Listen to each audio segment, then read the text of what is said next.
Lagay po tayo ng butter. Ayan, at bawang na mince. Mince, bawang at onion mince. Ayan. At halu-haluin na po. I-saute natin. At ayan, nilunod na ang chicken na hiniwa-hiwa. Ayan. Magluluto po ako ng chicken bihon. Ayan.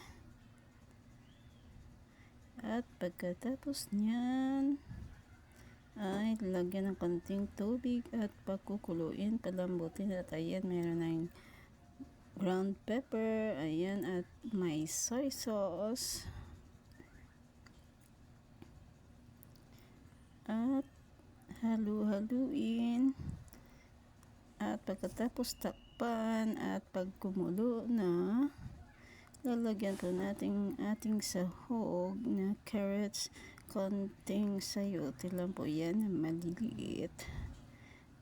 Ayan, hindi po marami ang aking mga sahog. Doon ko na po siya ilalagay mamaya pag kumulo na siya at lumambot. Ayan na, pagkukuluin ulit at ilulunod ang ating bihon. Ayan. At halu-haluin natin kasama ang kanyang sahog na chicken at ang mga sangkap na vegetables. Ayan ang ating cabbage at sal na red. Ayan. Ayan, nahalo na po ang mga sangkap na chicken. At ayan, tapos na po. Pwede na. Yummy! Kain na po tayo, guys. Wow!